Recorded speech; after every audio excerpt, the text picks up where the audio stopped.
आया देखो।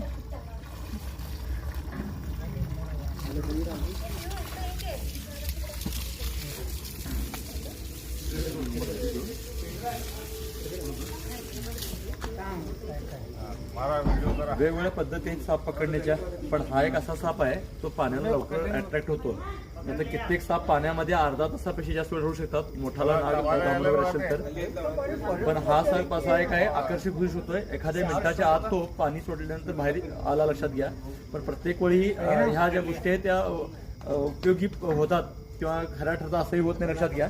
थोडासा शांत वाटणारा हा साप वाटतोय, पण हा आपल्या देशातला सर्वात रगीट साप आहे, लक्षात घ्या. सापाच्या स्वभावावर बरंच काही अवलंबून आहे. इथे सगळी जी फॅमिली दिसते अन्नपूर्णेश्वर नगर मधली, यांनी मारायचं ठरवले. खरं तर हा पहिला बाहेर साप होता, पण एक बेवडा माणूस आल्यामुळे तो साप तिथं पळून गेला होता, लक्षात घ्या.